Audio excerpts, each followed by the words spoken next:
Pastor, pyetja ime parë në fakt, pas gjitha situate, për të kaluar pa, të thuash, pra, për të kaluar në mënyrë të butë tek pjesa e Jezusit është, Pastor Akil Pano, po ju të kisha juaj, a keni njerë gysa gas që ne nuk e dim? Base edhe ne nuk e dim. Po, me shumë mundësi përderisa vetë Krishti në dhomën e sipër me tek e tryeza mes 12-ve njëri nga ata 12 ishte Juda Iskarioti, i cili e tradhtoi Krishtin, shpëtimtarin e botës, me një puthje. Me shumë mundësi që edhe ne do kemi... Nuk e mohon, domethënë, që mund të jetë. Po kisha e ka dyert e hapura për gjithë. Me shpresën e madhe që të gjithë do të pendohen, dhe pendimi nga gjuha greke do thot kthim 180 gradë. Se gjuha greke është gjuha greke e vjetër, është gjuha e Testamentit të Ri të Biblës. Sigurisht. Dhe është fjala për kthim nga rrugët e vjetra të mëparshme drejt Perëndis. Braktisje e mëkatit, braktisje vetës karnale, mishore. Do vim atje. E botës instinkteve. Do vim atje, po para se të flasim pak për Jezusin me marrësidhjen me Sebin, me ty dhe po doj dhe Ola mund të ketë ndonjë pyetje që se ka bërë ndonjëherë, ka pasur mendje po se ka bërë ndonjëherë, ky është momenti sot ose Xhevi. Me kënaqësi. Pastaj unë desha të ftoj dhe unë nuk e di se do reagosh ti, por unë e kam bërë këtë gjë sot. Shumë kush mund të thotë që është blasfemi, por unë e kam bërë sepse dua që në një mënyrë ta kontekstualizoj. Këto janë kontekstualizime 5 lekësh quhen, pa ndonjë sforco të madhe. Po thash, hajde ta bëjmë për të qenë pak brenda. Le të tani. Ose di para prakisht nuk e di se jo, ti s'digje fare, prandaj unë do të bëja surprizë.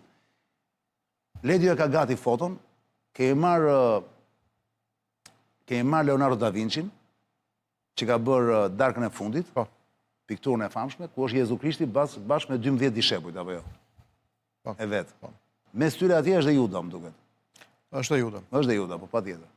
Nëse janë të 12 që janë aty, është dhe Juda. Janë aty. Ne nuk do shohim fytyrat e 12-ve, në fakt kemi emrat e tyre, po do shohim këtë që do shohim tani. Nxirre pak letër të madhe. Be të madhe në ekran. Hiqe pak atë pyetjet tuaja, hiqe pak QR kodin një sekond që mos pëzdisi fara QR kodit, ta shohim këtë. Kjo është foto që ne kemi bërë sot me qëllim, me që janë Krishtlindjet, siç e shikon pra Jezusi është Zoti Edi Rama, Ramsi 4. Në krah të Zotit Ramsi kemi vënë sepse të gjithë këtu nuk janë koto, janë të gjithë që se thuash kanë një lidhje me personazhet. Ja, për shembull, unë e kam tani këtu dhe nëse ju do të dëgjoni me shumë qetësi, është shumë interesante. Le ta fillojmë për shembull nga Bartolomeo. Bartolomeo është për shembull Lefter Koka. Po ta shikoni, shkruan atje Bartolomeo Jakush.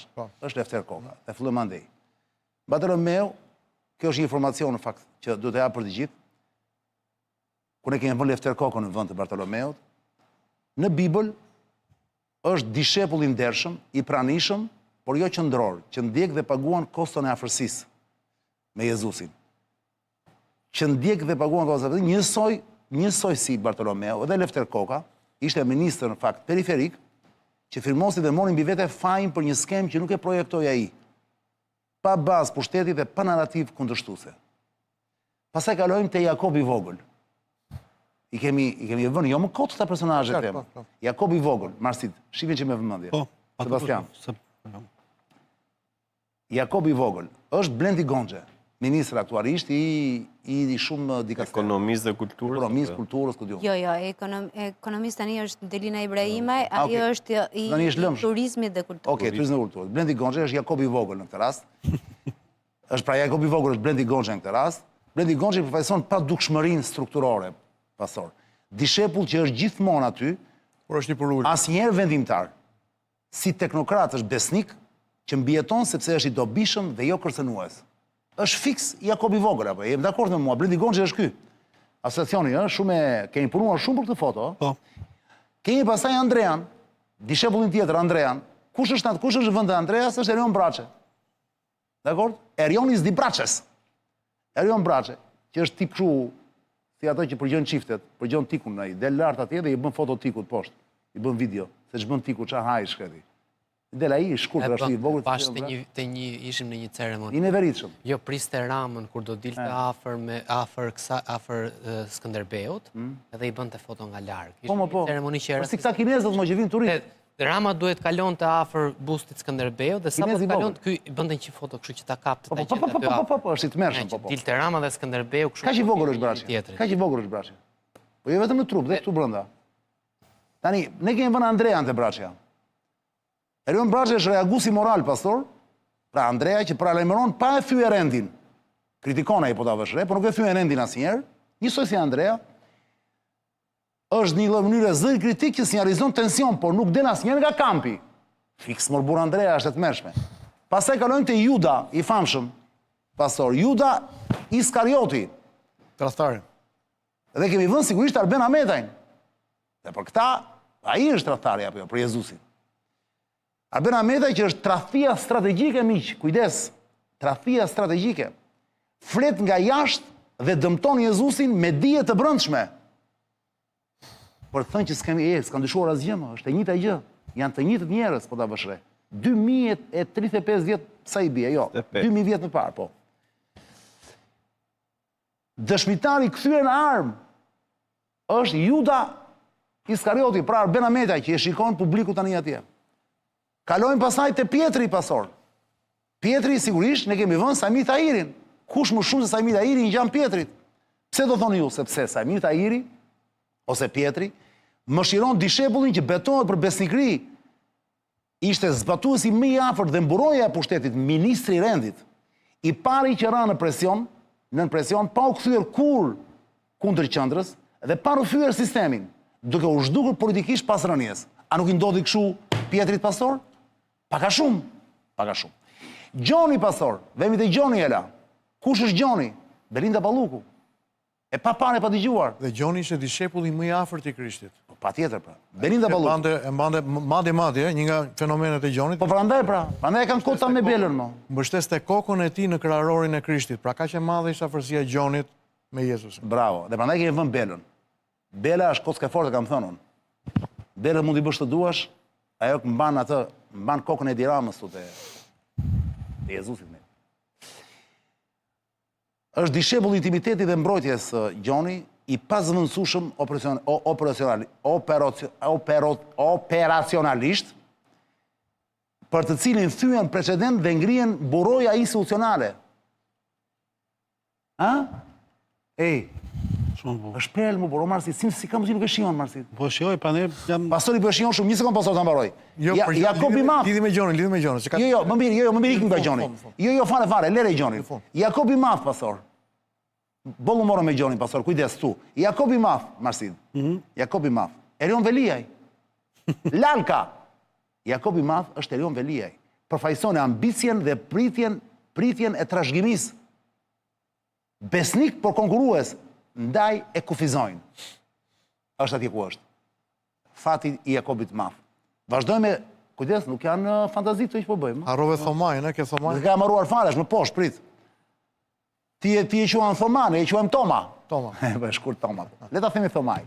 Thomaj është Ditmir Bushatit, që është atje në krah, i cili është dyshimi i ndershëm, kërkon bindje dhe prova, kundërshton drejtimin strategjik dhe largohet pa tradhtuar dhe ai.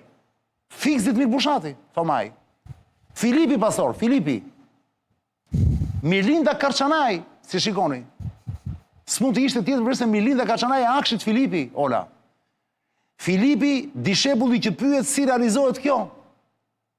Nuk është dishepull, nuk është politik Filipi, është teknik. Njësoj si Milinda. Qendra e ekzekutimit që njeh procedurat, sistemet dhe nyjet e funksionimit, duke u bërë e domosdoshme për zbatimin praktik, jo për vendimarrjen politike. Fiks Mirlinda. Shkurt Linda. Mateo, pastor. Kush është vend Mateos? Ergy Sagasi. Ergy Sagasi i famshëm. Gysi i famshëm. Pse do thoni ju? Është nyja financiare. Ndërfaqja mes paras dhe pushtetit. Operator interesash. Por kujdes, asnjëherë truri ideologjik. Jo. Ky është Mateu. Vazhdojmë te Tadeu. Pastor, Tadeu, shikoni. Tadeu është Olta Xhaçka. Olta Gjashka mishëron besimi naiv, luajaliste, luajale dhe më thënë, jo strategjike, që nuk shë rrezikun e konfliktit interesit, dhe tronditet shumë kur goditet, fix Olta. Për ta mbyllur më në fund, me Simonin, Simon Zelotin, i cili nuk është gjithë tjetër veç se Gramos Ruçi sotëm. Gramos Ruçi, ideologu i vjetër, besnik i kauzës më shumë se sa i liderit, i neutralizua brenda partisë, pa rol qeverisës, mbeti Simoni gjithë jetën. Pra Gramos Ruçi. Këta ishin zonja zotrinj. Po Mirela Kumbaro është ministre shumë jetë gjatë. Nuk e vura ato se është diare. Është diare, është më vjen për të vjellë, është tmerr. Është tmerr, është. Mund të shtoj vetëm diçka që Nuk mundem. Ja, tani që më kujtove ti, kam një kështu, do ikit. mund të shtoj vetëm diçka. Është neveria jo. Flitet, sipas disa burimeve historike, që Jezusi ka pasur dhe një vllaj që i quhej Jakob ose James në gjuhën angleze. Njëri nga ata ishte vllai, pra janë dy Jakob, Jakobi i vogël dhe i madh është vllai. Dhe ka një element shumë bukur, Si ma nxorën në të mas. ka dhe një element shumë bukur që dyshohet Për atë diarea jo. që Jakobi është vrarë me Cili tani Jakobi madh apo Jakobi vogël? Kujdes. Janë dy Jakob. madhe. Për Elion Velia po flet. Po. Po, Pastor, Jakobi madh është vrarë nga Gjoni, Një sekond. sipas disa burimeve, sepse ka qenë një kontradikt e madhe brenda tyre dhe Gjoni këtë rast është Brinda Balluk. Ishte shumë e bukur. Rasti po, Perl. Ua, çfarë perle. Pse Gjoni e ka vrarë Jakobin? Jo. dyshimet në Shiko, jo. Dyshime thonë aty, jo? Shiko, të gjitha apostujt e Krishtit martirizohen për Krishtin përveç dyve, njëri që ishte Juda Iskarioti që vret veten për shkak të çmimit të tradhtisë. Dhe Kjo thotë që Ametaj do bëj këtë gjë. Gjoni, apostulli Gjon, që aty ishte Belinda, Gjonit i jepet hapësira dhe mundësia që të jetojë jetë gjatë dhe të shkruaj jo vetëm Ungjillin e Gjonit, letrën e parë, letrën e dytë, letrën e tretë, Gjoni, Testamentin e Ri, por kemi edhe librin e Apokalipsit që shkruhet nga vetë Gjoni, si rrjedhoi e zbulesave hynore që ai merr në ishullin e Patmosit, kur ai ishte i burgosur në ishullin e Patmosit, Gjoni. Pra përveç Gjonit, të gjithë apostujt e tjerë martirizohen, pra japin jetën për Krishtin. Njëri shkon madje deri në Indi, Thomai ose Toma, shkon në Indi dhe predikon Ungjillin atje dhe atje popujt vendas pagan e martirizojnë për Krishtin, si kundër të gjithë tjerët. Pietri kryqëzohet me kokë poshtë në Rom. Mateu t'i pritet koka. E gjithë të tjerë kanë Mateu që është, ma kujtoj që Mateu, kemi Jo, kush ishte pra? Sagasi. Gysagasi. Gysi po. I pritet koka Gysit. Po. Pra pasurit i mani me radhë. Mund të më thuash sa nga këta vdesin në fund? Kur themi vdesin në kuptimin ikin në burg, jo po i vdekje kështu fizike. Të gjithë përveç Gjonit. Përveç Belindës, domethënë. Përveç Të gjithë të tjerët. Të gjithë tjerët. Po të gjithë jo, se për shembull Ditmir Bushati jo. Jo, shpëtoj. kanë fjalën nga apostujt. Ditmiri që Flasim për është apostujt Toma. e vërtet, nuk flasim për skenarin e entourage-it. Tani unë them po të krahasoj me skenarin e entourage-it mo. Atëherë, Që s'do i krahasonim do them, unë jam dakord me ty unë. nëse do i krahasonim me entourage-in, e kemi këtu Ditmir Bushatin që automatikisht është Ai shpëtoi në një farë mënyrë se u largua. U largua pa tradhtuar, po iku, është jashtë. Është jashtë, më jashtë tufës. Pasi këtu është Ditmiri. Kemi zotin Ruçi që aktualisht është Po edhe ai, jashtë. po, Ë, jashtë loje, si thua, Po. edhe pse është brenda më shumë se kur, por çon si. pa ma i përkasin të njëjtës vath. Ndërkohë gjithë Pa ma i pjesa përkasin të njëjtës vath. Po. Pjesë pastaj. Po, s'ka problem. Ndërkohë pjesa tjetër nuk di ç'të them. Domethënë Erion Braçja natyrisht bën opozitarin brenda pozitës, ka marrë kauzat e opozitës brenda qeverisjes, Po, pra e thash. edhe e ka gjetur domethënë atë hyrën e vet edhe gravitetin e tij brenda qeverisjes. Pra këtu fatikisht, këtu vetëm kanë mbetur vetëm Belinda edhe Ramsi apo jo? Realisht, Bela dhe Ramsi kanë mbetur. Mendoj Që se do shohim kështu. Po, mendoj që është çështje kohe. Është çështje kohe çështje që kohe. do të ngjitet deri tek qendra e Tryezës. Pra, Sebastian, kishte diçka për të thënë sepse po fliste e Marsiti që parë do të thosh diçka, apo e them duket. Jo, Jo, nuk e the. Okej. kishte një pyetje.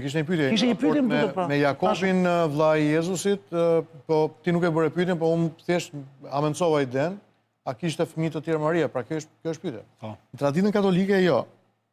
Por në traditën protestante ungjillore po. Pasi lexohet që në një moment caktuar kur Krishti predikon në një shtëpi tek shtëpia e Simon Pietrit, ai atëherë i vjen nëna Maria, edhe i vjen fjalë, edhe kemi të dokumentuar në Ungji, që ka ardhur nëna jote, motra dhe vëllezërit e tu dhe kërkojnë që ti të shkosh e ti takosh ata. Dhe Jezusi jep një nga përgjigjet më epike të Biblës që thotë kush janë nëna ime dhe vëllezërit e mi dhe motrat e mia, përveç se atyre që bëjnë vullnetin e Perëndisë. pra ridimensionon konceptin e familjes besimit, një familje shumë e madhe sa familja e gjakut, është familja shpirtërore. Pra eklesia kishte zgjedhurit. Protestantët e shikojnë ligjërat drejt, thonë që shikoni këtu kemi Marien që ka dhe fëmijë të tjerë pas lindjes së Jezusit, me Jozefin pati fëmijë të tjerë.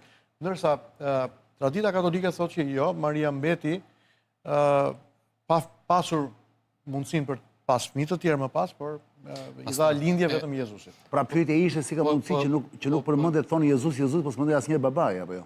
Kjo ishte pyetja. Po lexoja sot dhe shpeshherë duhet të pyes për diçka faktikisht. Feja ka një mesazh universal, dhe këtë e dim të gjithë.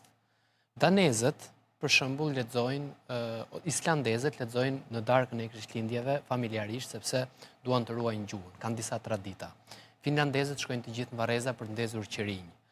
Japonezët të krishterët japoneze kanë kthyer në një datë ku e përkushtohen tek partneri i tyre apo tek partnerja. Cili është një mesazh sot për shqiptarët në këtë datë kaq të rëndësishme? Domethënë, nëse i bëjmë një lloj çfarë na mëson për aktualitetin, për problemet që ne kemi në kontekstualizuar mesazhin e Krishtlindjes. Vetëm pra jemi sonte këtu. Absolutisht po. Dhe pastaj për lutjen e fundit. Përndroj shumë për pyetje brillante. Mirë, pra, ke ngrit një top lart. Pyetje brillante po. Me dy fjali, përpara kontekstualizimit të mesazhit për shqiptarët. Kujdes të thorë është ora edhe për 6 minuta bëhet mesnat. Okej, 6 minuta ndryshohet bota. Jo, nuk do marrojmë, jo, thjesht dua ta di, mos bëhet urimin 12 jo. Po jo, mund ta bëjmë edhe. Ja, okej. Mendova se ishte fiks po. Para kontekstualizimit duhet të them që Luka, njëri nga shkruesit e Ungjive, jep disa kritere interesante historike, pra vendos Jezusin në ullirin e historisë. Ai thotë që në kohën kur perandori i Romës ishte Cezar Augusti, ndodh lindja e Jezusit, madje jep edhe një detaj tjetër, thotë kur Kuirini ishte guvernatori i Siris. Pra këto dy personazhe historike që janë historia botërore, të cilët ekzistuan, brenda kësaj hapësire kohore, Luka vendos ardhjen e shpëtimtarit Krishtit në botë. Përtej kësaj, portretizohet një Izrael i cili në raport me zhvillimet sociopolitike dhe fetare nuk ishte i pangjashëm me Shqipërinë e ditëve tona. Pra, karakterizohet nga një errësirë e madhe. Zëri profetik drita në dimensionin shpirtëror mungonte, pasi nga profeti i fundit të Testamentit Vjetër deri kur shfaqet Jezusi i Nazareti, pra që lind, janë rreth 400 vite kohë, pra nga Malakia deri tek Mateu, një kohë një hapësire vakumi shpirtëror, mungese zëri profetik, drite, komunikimi me njerëzit, edhe kjo në një farë mënyrë është një lloj parapregatitje, agonie në dimensionin shpirtëror ku njerëzit prisnin Mesian e premtuar qindra vite më parë nëpërmjet profecive të profetërve të tjerë të Biblës, sikundër thashë më herët që Isaia është një nga këta profet, i cili thotë që e virgjëra do të mbesi 7 zanë dhe do të lindi shpëtimtarin. Ndërkohë një profet tjetër, 400 vjet përpara Krishtit, me emrin Mikea në Bibël, thotë që do të lindi në Betlehem të Judes. Pra jep gjithashtu dhe vendi ku Jezusi do të lindë. Natyrisht që këto të vërteta Maria nuk i dinte, mirë për kur Ungjilli Gabriel vjen te Maria i thotë, hir plote, ti je e bekuar ndër gratë, ti do të lindësh shpëtimtarin.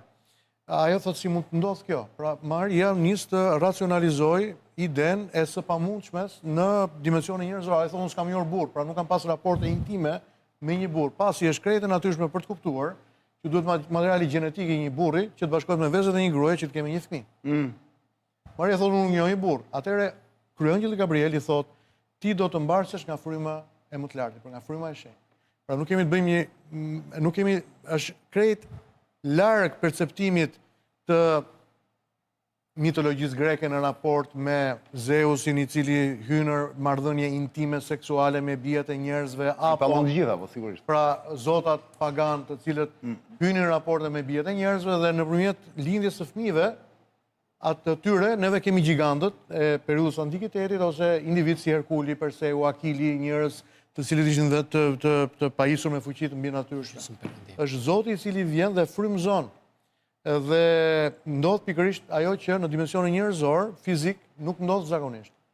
Jo zakonisht, por nuk ndodh kurrë. Pra kemi një rast unikal sui generis që ndodh vetëm një herë në historinë njerëzore kur Zoti vjen dhe bëhet njeri. Pra në dallim nga gjithë fetet e tjera të organizuara, të cilët kanë profet. Tani këtu pasur kam një parantezë. Krishterimi ka një shpëtimtar. Në fakt, Jezusi është Zoti apo her pas here është i biri? Ja pikërisht është e çuditshme kjo gjë. Pikërisht këtë do them. Këtë do them tani. Se njerë është Zoti, pastaj është i biri. Jo, pikërisht do të them tani. Ajo që ndodh me ardhjen e Zotit në botë, në dallim nga gjithë fetë e tjera të organizuara, që kanë profet, të cilët kumtojnë fjalën e zotave të tyre. Ja, e brend kë kam për shumë. Profet sa duash. Ka disa profet ata. Gjithë testamenti vjetër i Biblës, që ka 39 libra, ka me 10 profet të ndryshëm që Zoti i dërgoi në momentet caktuara në historinë e Izraelit, për t'i qortuar, për t'i ndrequr, për t'i këshilluar, për t'i tërhequr drejt vetës nga zotat dhe kultet pagane. Është një histori e jashtëzakonshme këtij populli. Dhe ata gjithmonë. Sa herë Zoti e thriste. Ata thonë Hashem quajnë Zotin apo jo? Jo, Jahve. Po Hashem i çfarë? Po Hashem i çfarë? Ka shumë zota të tjerë pagan, me të cilët hebrejt kur vëruan, nëse mund ta përdor këtë fjalë, që përdoret në Biblën, Testamentin e Vjetër, pra zotat e Egjiptit, Babilonisë, popujve tjerë pagan, që bashkëtonin pranë tyre. Dhe për këtë arsye Zoti shumë herë i qortoi, shumë herë ata përjetuan mallkime e tjerë. Mirë po, premtimi i Testamentit Vjetër ishte që do të sjellë Mesian, shpëtimtarin që do të lindej nga e virgjëra. Ndryshe nga të gjithë të tjerët, pra të gjithë neve në ADN-n ton kemi genet e dyve, po. Të babait dhe të nënës. Jezusi nuk ka një baba biologjik. Jezusi ngjizet me frymën e shenjtë. Dhe kredo e famshme e apostujve, që na vjen nga shekulli 4 tek këtej, thot ai u ngjiz nga fryma e shenjtë, lindi nga Virgjëresha Mari. Vuajti nën Ponc Pilatin, u kryzua vdiq dhe u varros. Pra kjo është një pjesë e kredos së famshme të apostujve, e dekretuar diku nga fundi i shekullit 4, fillimi i shekullit 5. Tani, çfarë ndodh? Po ju them që nëse në Islam ka profet, nëse në judaizëm ka profet, në Krishterim ka një shpëtimtar të cili nuk e gjeni në asnjë fe tjetër të botës. Që do thotë, nëse i skanojmë të gjitha fetë organizuara, profetët nuk do të mungojnë, janë në shumicë, por nuk ka një shpëtimtar. Lajmi që ëngjëlli tani i sjell barinjve lidhur me ardhjen e shpëtimtarit Krishtit në botën e njerëzve është pikërisht ky. Mos druani, thotë ëngjëlli, mos keni frikë pra. Po ju sjell një lajm gëzueshëm, sot në qytetin e Davidit, pra në Betlehem të Judes, krajina e Judës, po lind për ju një shpëtimtar që është Krishti Zoti. Pra, tre dimensione të jashtëzakonshme që i vishen një foshnjë të pafajshme që do të lindi në një stall, në një grazh. Dimensioni i shpëtimtarit, dimensioni i Mesias, që pritej për të çliruar popullin nga skllavëria e mëkatit, dhe dimensioni i Zotit. Barinjt me shumë mundësi, pasi morën lajmin e ëngjëve, ishin të kuriozuar për të shkuar dhe për të parë në grazhdin e Betlehemit, pra në stall, se si ishte ky fëmijë. Dikush më pyet përpara disa kohësh, më thot pastor, po ç'ne në një grazhd dhe jo në një pallat mbretëror. Ju thoni që Jezusi është mbreti i mbretër. Pse nuk lindi në një pallat të denjë për emrin e tij, për madhështinë e tij? Pra Zoti vjen dhe bëhet njeri. Përgjigje shumë e thjeshtë, sepse qingjat lindin në një grazhd nga natyra. Qingjat lindin në një stall.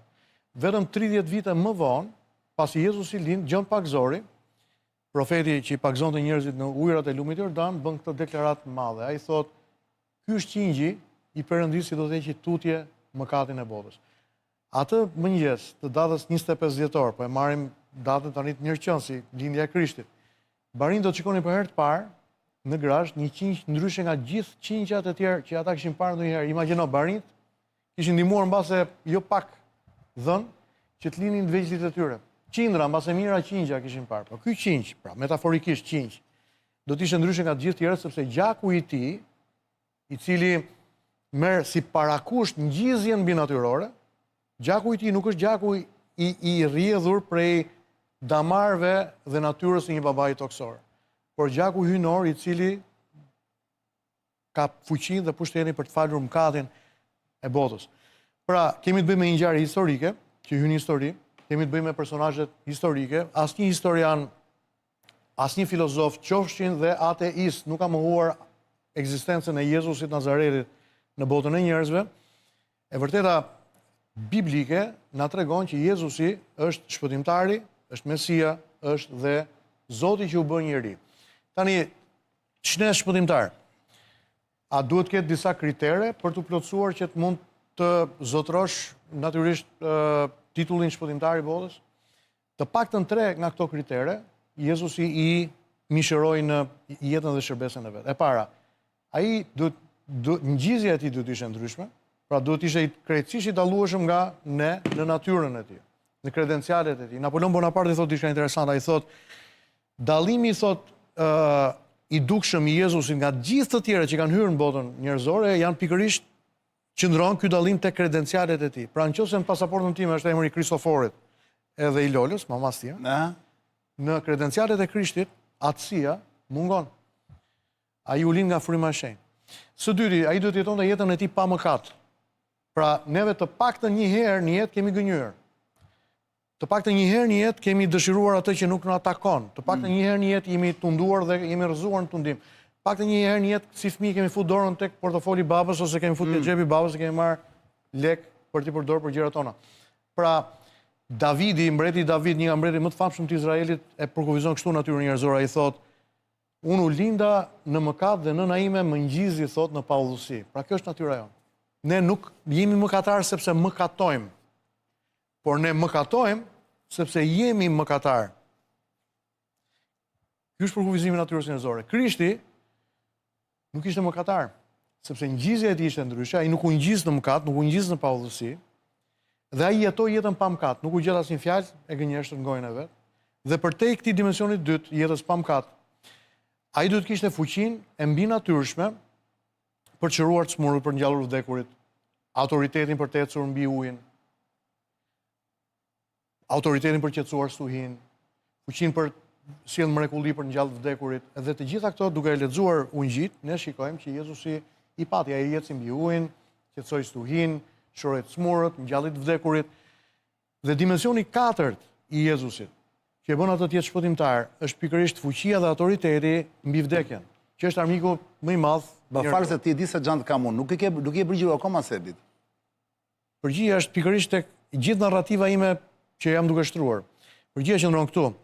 Po për njerëz të thjeshtë, mund të japësh me një fjali përgjigjen?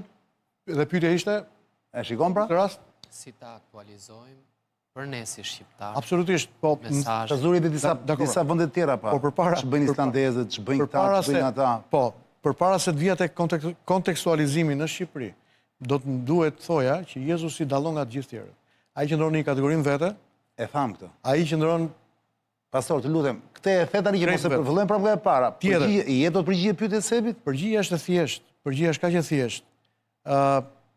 Së pari,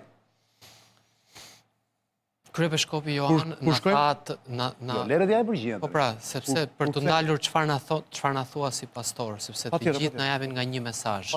Cili është mesazhi? Ka shumë mesazhe që konvergojnë tek lindja e ardhje e Krishtit në botë. E para është mesazhi i familjes. Pra, kemi një nën e cila në kushtet krejt të papërshtatshme, përkundrejt të gjitha akuzave që ju bën asaj, ai e mbajti fëmijën e vet dhe lindi fëmijën. Pra kemi një familje të bashkuar. Kemi ushtrimin e jetës.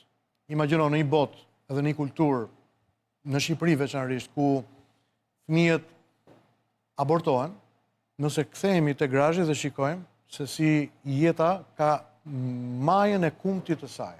Pra mbrohet jeta, mbrohet fëmia, mbrohet familje, familja që ndron unitet. E para, e dyta, mrekullia e madhe e jetës nuk qëndron tek tapetat e kuq që shtrohen përpara, nuk qëndron tek luksi, nuk qëndron tek konsumizmi, nuk qëndron tek konkurrenca e madhe e garës së jetës, por qëndron tek thjeshtësia e saj.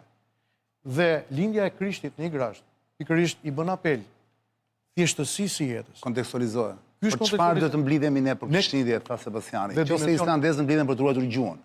Nëse këtë e Sebastian? Finlandezët përkujtojnë. Mblidhen për një gjë, më pasoj, për një gjë. Danezët bëjnë punime artizanale, pra punojnë si themi yje të vegjël që i adhurojnë njëri tjetrin dhe mblidhen me familjen.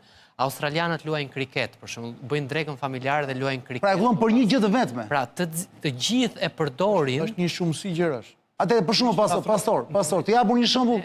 Për shembull, a do ishte, më fal, jam një sekondë, se do ta mbyllim. Dakor. A do ishte për shembull, si mendon ti, për shembull që ne me rast të Krishtlindjeve të luteshim, pra pasi të festonim dhe të luteshim njëkohësisht, të kthehemi rrënjët tona, vëlla, në identitetin tonë që kemi pasur.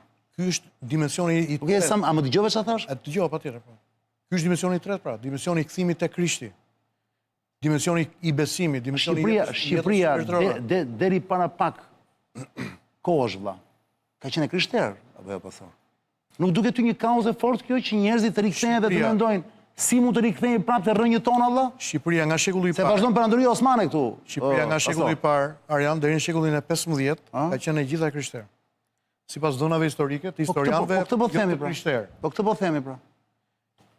Dhe unë po ju them që Ndërkohë, kemi 100 e ca vjet që jemi vend, që kemi fituar pavarësinë dhe vazhdon perandoria osmane në shumë fusha, në mentalitet, në të gjitha gjërat. jo vetëm perandoria osmane, Jo detyrimisht unë po e shaj tani, ë? Qiko. Po them, a nuk kemi ne të drejtë pasor që në një ditë si kjo ta mendojmë këtë të paktën? ne kemi të drejtë që Kadareja, për shembull, ka qenë një nga promovuesit më të ndenj të rikthimit në identitet. Ai shkreti gjithmonë sa ishte gjallë, atë thoshte, e ka lënë me shkrim. Ti e di apo jo? po, Që Shqipëria ka qenë e krishterë dhe i vetmi shpëtimi i Shqipërisë është të rikthehet në rrënjët e saj. Dhe besonte që rikthimin atë ishte edhe pjesë e identitetit evropian të Shqipërisë. Bravo. Dhe lidhen pjesë po. Atë ka bërë debat me Recep Qosën për këtë pjesë. Po pra, dhe kjo ka qenë perla, për mua kjo ka qenë një nga perlat e mëdha të Kadarezës, po sigurisht në Shqipëri kjo perlë nuk është se u vu shumë në fokus, sepse këtu, mes gojimave kjo perlë nuk mund të funksionojë. Unë sot kam shansin të pyes pasorin. Si ka mundësi që nuk e kemi kauzë këtë pasor? unë mendoj Dhe që ju vetë si nuk e promovoni këtë gjë. shiko ne Rikthimi dhe rrënjët tona, Arjan, ne identitare, shpirtërore, të besimit që kemi pasur. Po pse të Ne nuk i veshim- pagan për shembull. Para se të ishim Po çon si krishterë. kam, unë kam pastorin tani në studio.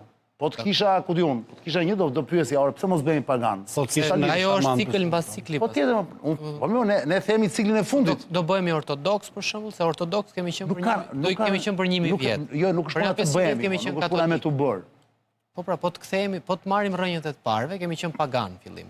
Pastaj u bëm të krishterë, katolik, pastaj u bëm ortodoks për një 1000 vjet në Bizant, pastaj u bëm në shumicë musliman. Tani ku do kthehemi? Do bëhemi pagan të rrënjët e të parëve, do bëhemi katolik si romakët, Dhe se kemi ndruar kaq shumë, ortodoks. atë mund të ndrojmë prapë apo jo?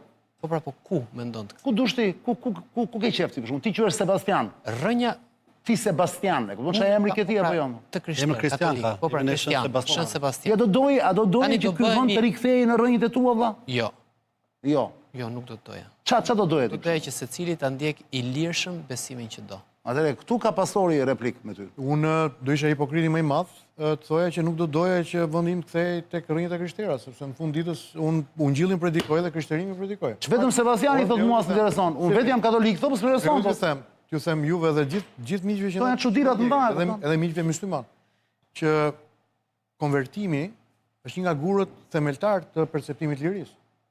Pra, konvertimi në çdo gjë, Sigurisht. konvertimi në çdo gjë, po unë po ju them edhe një herë që unë do të isha hipokrit. Secili ka të drejtë pastor të zgjedhë lirisht fen. Por unë personalisht si pastor nuk i thras njerëzit Secili ju keni që të të drejtë të besojnë trisni të në gjithë të budizëm. besojnë në Zot. apo të besojnë në islam. Është e drejta, është e Të e drejta bën juaj. të e bën një budist, të e bën një imam xhami. Përdorimi politik që i bën Kadareja dhe debati që është bërë me Recep përdorime, unë nuk mund ta kjo bëj. është çështje tjetër. Tani ne po flasim. Jemi në një Unë jam i parimit, unë jam i parimit, çdo njeri Nxirë atë ku. ka të drejtë ta zgjedhë lirisht Jemi dakord tu. besimin e Po jemi dakord tek parimi i lirisë për të zgjedhur besimin. Shqiptarët kanë këtë krijuar, parti e shqiptarët, përdor Zotin. ne si shqiptar kemi krijuar një paradoks shumë të madh. Paradoksi është feja e shqiptarit është Donaldisht shqiptaria. pak këtu që ta diskutojmë. Kjo ka krijuar një problematik shumë të madhe. Feja e shqiptarit është Islami, feja e shqiptarit është krishterimi, feja e shqiptarit është ortodoksia, feja e shqiptarit është Te katolicizmi. krishterimi futet ortodoksia, mos u ngatro. Pra, kjo është feja e shqiptarit. Koncepti feja e shqiptarit dhe shqiptaria ka lindur në nacionalizëm. Nuk është kjo çështje. Tani, po pra po, sepse kemi krijuar një lloj ideje pellazgjike, kemi krijuar një, po pra kemi krijuar këto lloj Kjo ide. nuk ka lindur në Tani, nacionalizëm, në komunizëm, për të implementuar ateizmin. Tani në Iku këtë Ola sepse nuk ishte në plan Ola. Nuk dëgjova çfarë. Secili e zgjedh lirshëm besimin e vet Bravo, fetar. bravo. Dhe unë jam për të mbrojtur një shtet ku secili të zgjedhë lirshëm besimin e vet fetar. Po këtë ta mbron kushtetuta më. Nuk bëre asgjë jam. përveç se citove kushtetutën në mënyrën tënde. Pra, Kërkoj që unë ty të ftova personalisht ti vetë. Ti më the Arjan, kushtetuta Tani- kështu, unë them ti Sebastian ç'thua. Pra ti mendon si kushtetuta. Unë personalisht ditë të them këtë lloj gjëje. Që Debatet identitare për vende si yni janë shumë të rrezikshme. Ne kemi në shtrat islamik për 5 shekuj, kemi në shtrat dhe jeti thua jemi të burgosur të rim atje. Jo, Ç'a propozon? Ajo që po mundohem të them. Jo, ajo që po thos Sebastiani është se secili duhet të jetë i lirë të zgjedhë besimin e vet ku dojë. Nën shtrati. Jena krejt në rregull me rregullin. Nën shtrati kulturor i shqiptarëve, siç e thotë edhe Recep Qosja dhe Ismail Kadareja, është sa evropian në të qenit evropian brenda nën shtratit kulturor të krishterë, është dhe sa islamik në të qenit brenda perandorisë osmane. Jo, në fakt ata kanë tezën që Ola, Ledi, Ola. në bashkimin e Europian, Grekët dhe serbët të thonë gjithkohës që ti përjashtohesh nga Bashkimi Evropian sepse ke fe të ndryshme. Japonia futet në perëndim duke qenë budiste. Meksika futet në po prandaj po them sepse kjo lloj logjike e të përjashtuarit të vetes si njeri me bisht për shkak sepse ti ke një fe të ndryshme, apo beson të diçka ndryshe, ky është problem. Është problem shumë i madh. Pra, ajo që po mundohem të them në këtë mes, ne e kemi ndërtuar identitetin ton si një me korale shumë të bukura. Sebastian, të lutem, ky është fundori pra. Ti propozon që ky është fundori. Kemi qenë Kjo është gjëja më e bukur që ne kemi. More edhe njerëz, nuk po ta shajmë valla, po them, ky është fundori. Ne the kemi ndryshuar. Harmonin fetare ne kemi dy shtete fetare, serbët dhe grekët. U ndërtuan kur nisi nacionalizmi mbas revolucionit francez. Ne jemi në rilindjen kombëtare, jemi iluminist. Ne, sepse kjo tezë është hapur dhe në Kosovë dhe është shumë e rrezikshme. Është shumë e rrezikshme. Po pse është e rrezikshme? Sepse nuk na shërben. Ne kemi nevojë për të luftuar korrupsionin. Ne kemi nevojë për të luftuar padrejtësinë. Ne kemi nevojë për të luftuar. Ai uli nivelin. Tani uli nivelin. Këto kemi nevojë. Tani uli nivelin. Jo. Për këto kemi nevojë. Po këtu e uli nivelin, amiket. Për këto kemi nevojë. Hajde të fusim gjithë tani dhe iku. Jo, për këto kemi nevojë. Jo, se të lukem. Po flasim për që tjetër është Jezu Krishti sot. E vendose nevojë Jezusi. Mos nikte korrupsioni, e kuptuam atë tani, të lutem. Ka mundësi të rish një brenda linjës më burr. Si mi ikën kështu më dha, mi ikën me një herë më burr.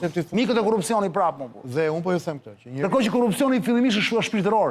Ku ka korrupsion më të madh se sa një popull që korruptohet duke praktikisur fenë vet më vëlla, duke e shitur fenë vet. Ka korrupsion më të madh se ky?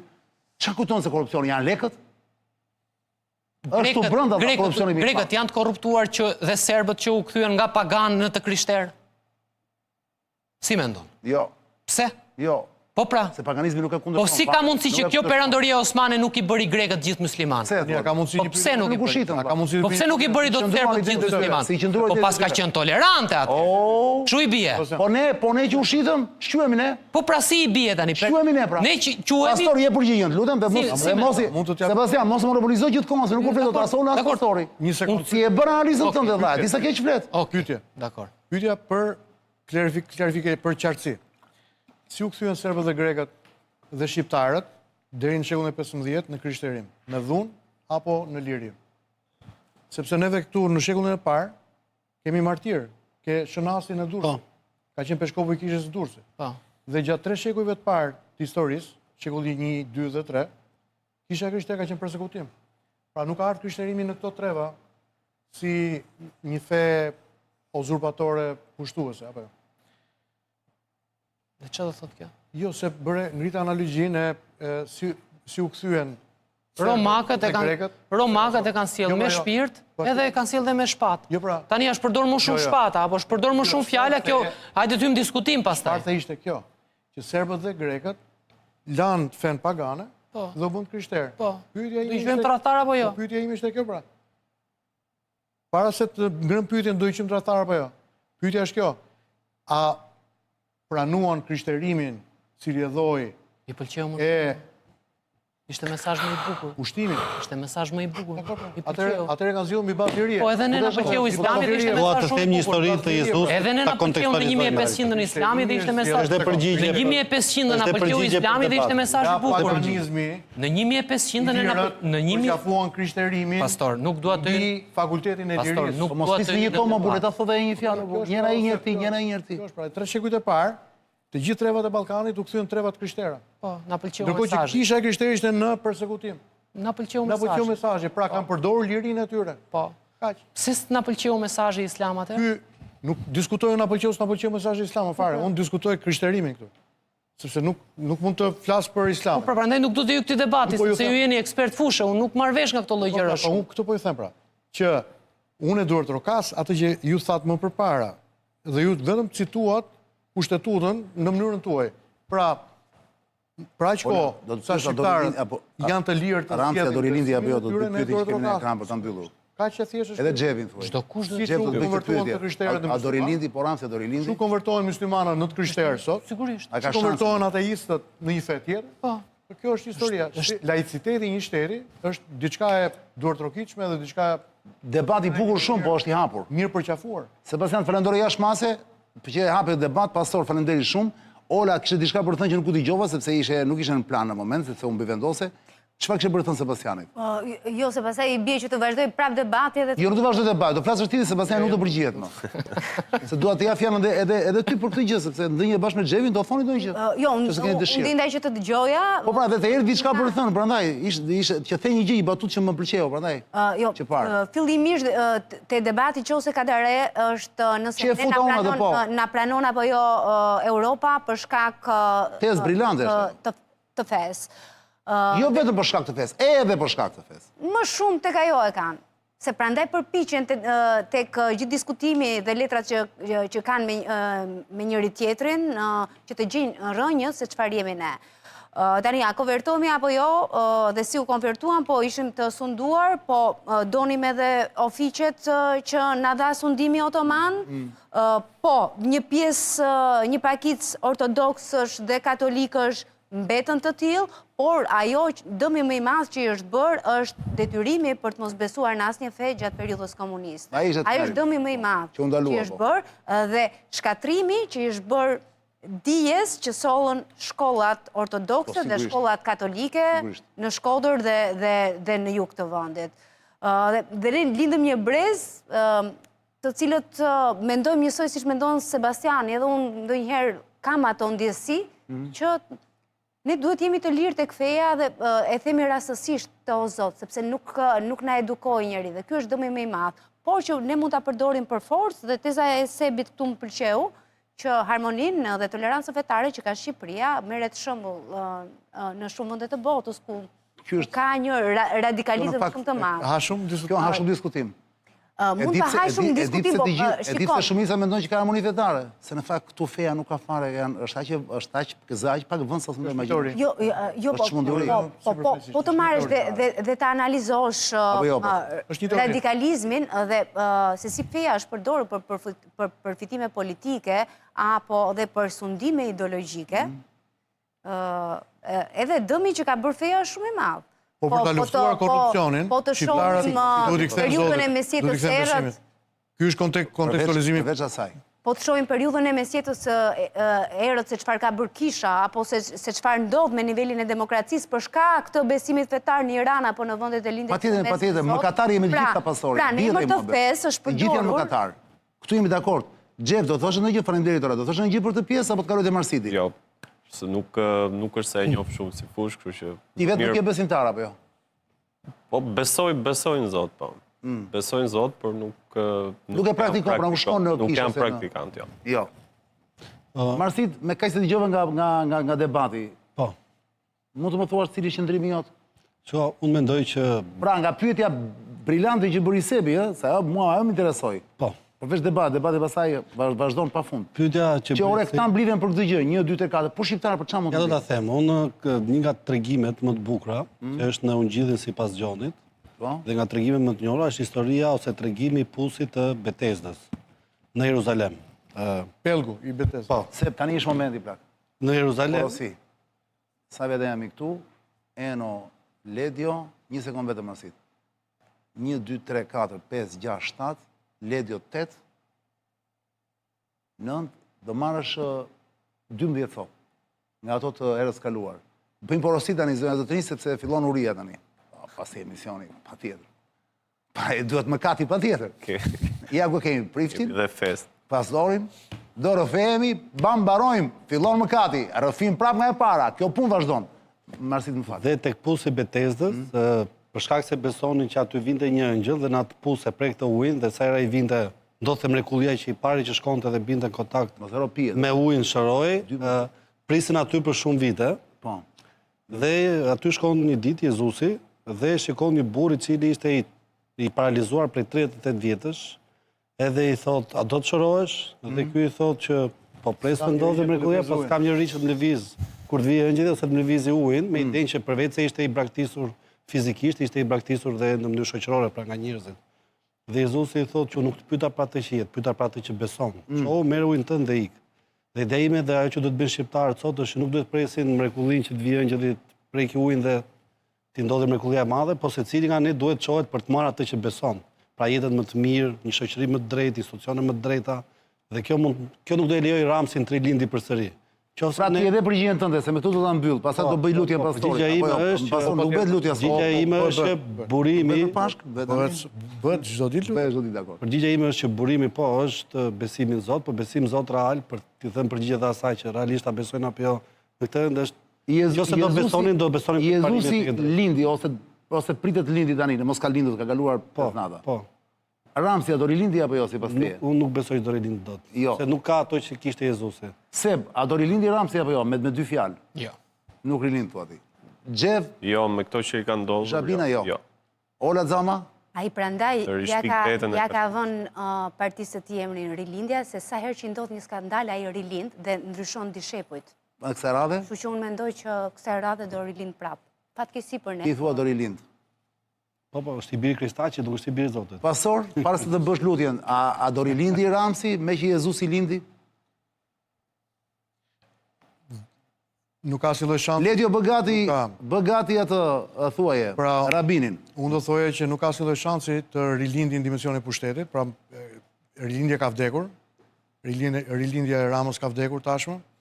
E vetëma mundësi që ai të rilindi vërtet është dimensioni shpirtëror i tij personal të rrëfimi mkatit, pranimi i shpëtimtarit në jetën e vet, edhe në këtë dimension, por pushteti i tij tashmë ka vdekur. Ti thua jo. Vetëm Ola dhe unë mendojmë që ai është aq, mos e thuaj Arjan, mbaje veten, sa që mund të rilindi.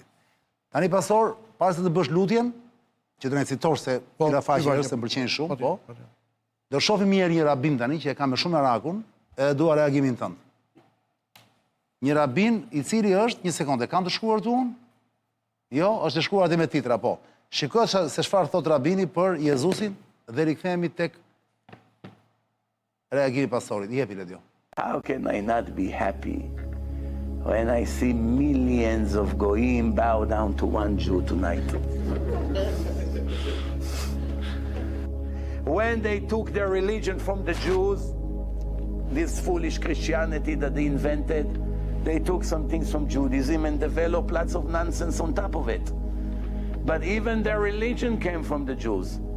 Even their Messiah is a Jew that was kicked out of yeshiva. Still a Jew. And Christmas Eve. Tonight it's becoming Yoshke's birthday. Even though it's total nonsense because they started Christmas 300 years after Christianity started. They didn't have Christmas. They didn't have New Year's Eve. They saw they don't have any holidays. After 300 years, they made up two events. Nothing to do with him. But they don't even know it. They think it's really his birthday or whatever. He said to him, tonight is my happiest night of the year. Rabbi Berkovitz said to the goy. And he looked at him and said, why? He said, it's our holiday. It's a Christian holiday. Why it's your happiest night of your year? He said, how can I not be happy when I see millions of goyim bow down to one Jew tonight? Që perë, kjo fjali e fundit, e ke parë ditë, po shumë jashtë kam parë. Kjo fjali e fundit, e këto sa i lumtur jam, tha që ata tha, si ishte e fundit më burë? Si ishte e fundit se më iku më të duat. Miliona njerëz përpara një hebreu. Janë të krishterë, por ulen përpara një hebreu. Po, e di se si ju drejtua Jezusi etërve të tij, farisejve, saducejve, klerit fetar të kohës, që ky në fakt është pinjolli i këtij kleri fetar të kohës. Pra ky është rabini që vijon traditën judaike, hebraike tani në botë. Jezusi i tha këtyre pjell në përkash. Kështu i qyti, pjell në përkash. Dhe i quajti për tek sa i quajti dhe varre të lyera. Pjell në përkash i tha? Pjell në përkash. Po Jezusi pas ka qenë si unë, ka pas gojnë e shturur fare. Pra, shiko, Jezusi muri kam shikon, Po që ka më keq. Jezusi mori kamzhikun dhe Që ka zbune Ramsit. Ti nxjerri gjithë tregtarët që kishin zënë tempullin. Po. Tempulli ishte ndërtuar për Krishtin. Në qoftë se Krishti ne e përsetojmë si Zot, tempulli u ndërtu për Zotin. Këta e kishin pushtu tempullin, edhe kishin bërë shpellë kusarash, i thot Krishti. E keni kthyr shtëpinë e Atit tim, thot, shpellë kusarash. E keni kthyer në pazar. Dhe tjetër është një gjë tjetër që Krishti thot për këtë lloj rabini. Thot, ju thot jeni varre të lyra me gëlqere të bardhë nga jashtë, por brenda bani jeshtra të vdekurish. Që do me thënë? Që do me thënë, feja juaj, në këtë dimension si shujeni duke përdorë, prodhon vetëm vdekje. Nga jashtë duket bukur. Jezusi ishte vetë hebrej. Nga jashtë duket bukur. Po pra, një nga arsyet e kryqëzimit të Jezusit ishte pikërisht adresimi radikal i tij ndaj klerit jude të kohës, klerit hebrej të kohës. Pra një familje e meritoi kryqëzimin apo jo? Për hebrejnë po.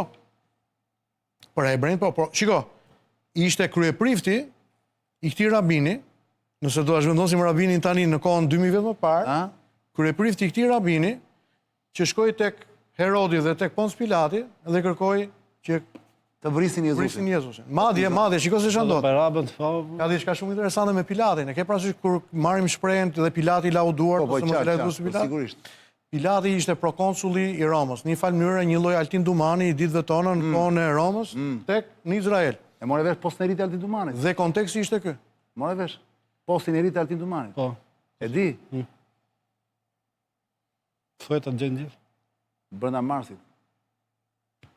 Kryeministri Shkon në mendje fare. Kryeministri Arçi Miqësisë Teknike. Nuk thash gjë.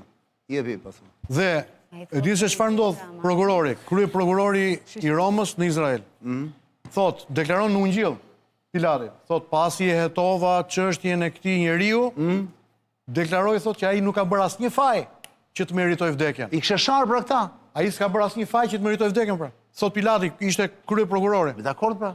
Dhe por thot, si rrjedhoje e festës hebreje, festës tuaj, ku në festë njëri nga kriminalët juve mund t'i jepni faljen, Amnestimin, po. atëherë thot po jap mundësi që të falni Krishtin. Por për qenë feri, thot me ju, po sjell edhe një nga kriminalët e tjerë që juve të keni mundësinë të zgjidhni. Dhe sjellin Barabën që ishte bandit krye kriminal. Dhe turma me në kryepriftin dhe rabinët si ky zotërie, thanë kryqëzoje Krishtin. Jetëson e shkret. Dhe Jezusi e di se çfarë tha përpara kryqëzimit. Tha, mos qani për mua, o bijat Izraelit, por qani për veten tuaj. Dhe Krishti profetizon shkatrimin e Jeruzalemit, që ndodh vetëm 40 vjet pas kryqëzimit, vdekjes së ringjalljes së tij. Titi, generali romak, vjen me ushtritë romake dhe djeg qytetin, shkatron tempullin. Madje një nga profecitë interesante të Krishtit ishte gur mbi gur, thot, nuk do të ngeli më të bashkuara në këtë tempull. Tempulli ishte i mbushur me ar. Sendet dhe objektet për ritualet festive fetare në tempullin hebre ishin prej ari. Kur këta djegin tempullin, nga nxehtësia e madhe e zjarrit, ari shkrin dhe një pjesë e arit hapësirat mes gurëve të mëdhenj të tempullit. Këta tani që të marrin arin, duhet që të shkatrojnë dhe gurët të tempullit, që nga hapësirat dhe gropzat mes gurëve, këta të marrin arin. Pra ndodh pikërisht ajo që thot Krishti, që edhe nga aty hebrejt fillojnë pelegrinazhin që zgjat deri në vitin 1948. Pra një udhëtim Dhe në vitin 1948, kur Izraeli u vendos shtet si rrjedhoje qartë. aleancës Se a ishte mallkimi, thoti. Ishte një lloj mallkimi. Mallkimin ato e morëm i veten e tyre. Pra, çfarë thon ata? Kryeprifti bashkë me hebrejt, kur thon kryqëzoni Krishtin. Pilati thotë ky është i pafaj. Ata thon, lëre që gjaku i tij të bie mbi ne. Pra nëse neve kërkojmë me pa të drejtë vdekjen e këtij të drejti, atëherë ne qofshin mallkuar. Pra mallkimi që ato e kanë tërhequr është pikërisht ditën e kryqëzimit Krishtit. Një nga shprehjet më të bukura Por ta mbyllur, jemi vërtet në fund. Të Jezu Krishtit gjatë kohës që bënte predikimet e tij, ka qenë edhe që lutuni dhe faluni edhe për ata që nuk ju duan dhe ju urrejnë, sepse po u falet vetëm për ata që ju duan, për çfarë duhet shpërbleheni. Kështu që nga herë duhet falemi, të lutemi edhe për ta njerëz që flasin kështu se Edhe për atë rabinin. Dhe për rabinin. Dhe me qëra fjalla, pastor, përveç Olës, Gjevit, Marstiti, Sebastiani dhe mua, a mund të lutesh sonte të lutem dhe për ata që janë për burgje nga këto momente që po vuajnë para burgimit dhe ata që pritet hynë? A mund të lutesh dhe për ata me që është ditë Krishtlindjes, pastor? Patjetër. Për para lutjes time, unë do të lexoj vetëm dy vargje shumë shkurtra nga Ungjilli sipas Gjonit, kapitulli 3. Nuk është lutja kjo? Para lutjes. Do lexoj dy versetet vogla nga Ungjilli sipas Gjonit. Ndërkohë që ti i gjen, unë do të pyes Ledion me çfarë mbyllin ne, sepse fjala e fundit është e pastorit tani. Pas pastorit nuk do të themi asgjë, mbyllet emisioni, po me çfarë do të mbyllim? Ja blet na mbyllim me mikun ton nga Afrika? Jo, nuk është ai moment. Edhe ai duhet falet. Jo, ai është rregull, valla. Ai nuk ka bërë asgjë të keqe. Puna është ta mbyllim me mikun ton nga Afrika, se ka debat studio, thonë jo Arja, me çfarë, se s'kemi asgjë tjetër. Të dhe këngën, La Vida Continua është. Po pse mos e vën mikun ton nga Afrika, më burr? Po patjetër më e vëm dhe ai ka nevojë për falje. Ama pastaj duhet bërë ajo patjetër. Po, ato do vëm. Pastor. Po. Atëherë, unë po lexoj nga Gjoni, kapitulli 3, vargu 16 dhe 17, sepse Perëndia e deshi aq botën sa dha birin e tij të vetëm lindurin, që kushdo që beson në të, pra në Krishtin, të mos u mbas për të ketë jetën e përjetshme. Sepse Perëndia nuk e dërgoi birin e vet në botë që ta dënoi botën, por që bota të shpëtohet nëpërmjet tij. Ky është mesazhi qendror i Krishtlindjes dhe i çdo kohe për të krishterët, të cilët janë të mandatuar nga vetë Krishti që të dalin kudo në mbar botën dhe ta predikojnë këtë ungjil. Mesazhin që Krishti vjen për të shpëtuar dhe për të falur njerëzit nga mëkatet e tyre, kudo në botë. Atëherë unë po lutem për gjithë ne, edhe për gjithë shqiptarët tanë kudo, po jo vetëm për ata, jashtë Shqipërisë dhe shqiptarët që janë në burgje me kërkesën tuaj. Me kërkesën kujt? Me kërkesën tënde këtë mbrëmje. Jo, se në burgje me kërkesën time ata. Jo, me kërkesën tënde lutje pra. Të lutemi dhe për ata, po. Po lutem me kërkesën tënde. Edhe këta tani pra që i ka shpan spaku në kërkim me kështu. Unë këtë lutje janë me masa sigurie. Ata që do i shpall pak më vonë. Po ata që do hynë? Unë lutem gjithmonë. Të gjithë më burr, unë them ti përshim të gjithë. Dakor, le të lutemi bashkë. Totalisht. Aqëllor, lutemi këtë mbrëmje, që të japësh një moment reflektimi dhe të mendojmë mbi jetën, të mendojmë mbi familjen, të mendojmë mbi vlerën e saj dhe të mendojmë në të njëjtën kohë për qëllimin ekzistencial tonë, përse ekzistojmë. Lutem që drita e Krishtlindjes, ardhjes së Krishtit në botën e njerëzve, të ndriçojë çdo skutë e errët të jetëve tona. O Zot, na fto dhe na thirr të dalim nga shpella e frikrave, shpella e mosbesimit, shpella e pafuqisë tonë dhe pa vetmjaftueshmërisë tonë njerëzore drejt Teje. Dhe të nisim i udhtim besimi. Për pjesën tjetër të kësaj jete që na ka mbetur, o Zot. Nisim i udhtim besimi, i cili synon, jo thjesht na bën njerëz më të mirë, por njerëz të cilët janë pajtuar me Ty, me mëshirën dhe hirin dhe dashurinë tënde. E këtë mbrëmje, Zot, unë lutem për miqtë e mi në këtë rreth tryeze, për Arianin, për Olën, për gjithë miqtë e mi që janë këtu sot, o Zot, për familjet e tyre, që Ti bekosh, Ti ruash dhe Ti mbrosh. Edhe të bësh në zemrat e tyre një vend të veçantë, sikundër Ti ke premtuar për emrin Tënd. Bekoj familjet shqiptare, bekoj njerëzit që janë nevojë në vendin tonë, Zot, njerëzit që janë dekurajuar, njerëzit që gjenden në kushte papërshtatshmërie, në depresion, në angst, në shqetësim, o Zot. Eja me ngushëllim, eja me paqe, eja me shpresë. Siguro dhe plotëson nevojat e familjeve, Zot, që nuk janë gjendë të plotësojnë nevojat e tyre. E lutem, Zot, për njerëzit të cilët gjenden përballë situatave të vështira dhe delikate, njerëzit të cilët janë të kërkuar nga ligji. Lutem, o Zot, që të flasësh me ta nëpërmjet zërit Tënd të butë, në ndërgjegjen e tyre, që të pendohen, të kthejnë nga rrugët e mbrapshta dhe të këqija, e Ti japësh shpresë. O Zot, lutemi për të gjithë burrat dhe gratë që janë burg dhe vuajnë dënimin e tyre, e me ngushëllim dhe me paqe. E lutem, o Zot, që dhish me një fjalë të ëmbël dhe të butë këtë mbrëmje që të depërtojë shpirtin e tyre.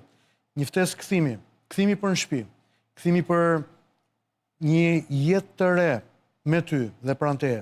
Bekoj Shqipërinë tonë, o Zot, ndërsa përgatitemi për ditët e fundit të këtij viti.